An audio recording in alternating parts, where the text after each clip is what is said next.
Pernah nggak sih kalian ngerasa kalau teknologi baru di sekolah ataupun kampus, tapi kok yang pakai cuma sedikit orang, yang lain nunggu-nunggu dulu, ada yang cuma ikut-ikutan, bahkan ada yang sampai akhirnya juga nggak mau nyoba.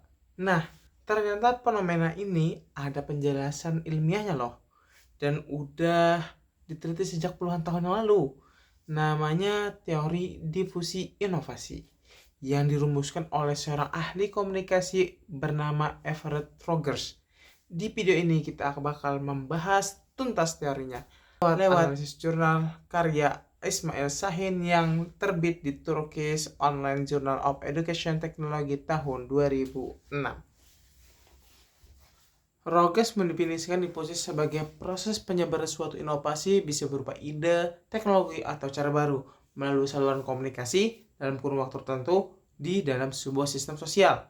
Singkatnya, bagaimana sebuah hal baru yang menyebar dan akhirnya diterima oleh orang banyak. Nah, dalam teori Rogers juga dijelaskan proses seorang dalam mengambil sebuah keputusan ataupun sebuah keputusan adopsi inovasi. Ada 5 tahap. Yang pertama yaitu knowledge. Kamu tahu ada inovasi baru. Yang kedua yaitu persuasion. Kamu mulai membentuk sikap suka atau enggak. Ketiga, decision. Kamu nentuin atau mutusin pakai atau enggaknya. Yang keempat yaitu implementation. Kamu mulai nyoba pakai. Dan yang terakhir itu yang kelima, confirmation. Kamu cari dukungan buat keputusan yang udah kamu ambil. Terus, kenapa sih masih ada inovasi yang cepat banget diterima, tapi ada juga yang lambat? Rogers bilang itu tergantung 5 atribut inovasi. Yang pertama yaitu relative and fatigue. Seberapa jauh inovasi lebih baik dari inovasi yang lama. Yang kedua, comfortability. Sesuai nggak sih sama nilai dan kebiasaan penggunanya? Yang ketiga, complexity. Ribet nggak sih cara pakainya? Semakin ribet pemakaiannya, semakin lambat diterimanya. Yang keempat ya traceability. Bisa dicoba dulu nggak sih ini inovasi? Dan yang kelima, observability. Hasilnya kelihatan nggak sama orang lain? Makin terlihat manfaatnya, semakin cepat penyebarannya. Rogers juga mengelompokkan orang-orang dalam sistem sosial jadi 5 kategori adopter. Nah, kalau kita analisis jurnalnya, kelebihannya jelas. Kerangka teorinya komprehensif, referensinya kuat, dan penjelasannya runtut. Konsep dasar sampai studi empiris, jurnal ini juga relevan banget buat penelitian.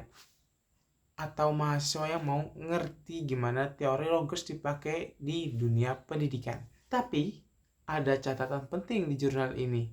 Dia terbit tahun 2006. Artinya belum menyentuh era media sosial, AI, atau platform pembelajaran daring kayak yang kita pakai sekarang ini. Studi-studinya juga mayoritas dari Amerika Utara. Jadi kalau mau diterapkan di Indonesia, perlu penyesuaian konteks yang cukup serius. Menariknya, teori Rogers ini masih terus dipakai sampai sekarang loh. Masih banyak loh jurnal-jurnal di luar sana yang menganut teori Rogers ini. Entah itu dari sistem pendidikan untuk menganut inovasi atau difusi inovasi dalam dunia pendidikan. Jadi kesimpulannya, teori difusi inovasi Rogers adalah alat analisis yang sangat powerful, memahami kenapa teknologi bisa diterima atau ditolak dalam dunia pendidikan. Jurnal ini menyajikan teori ini dengan sangat baik dan fondasi teoritis. Meski 2 dekade yang lalu, teori ini masih relevan dan terbukti masih bertahan sampai hari ini. Nah, jikalau kalian lagi nyari riset atau membutuhkan jurnal tentang inovasi pendidikan, kalian bisa baca jurnal ini untuk sebagai referensi. Mungkin sampai situ saja atau sampai sini saja saya menjelaskan. Saya Ahmad Ardani, sampai jumpa.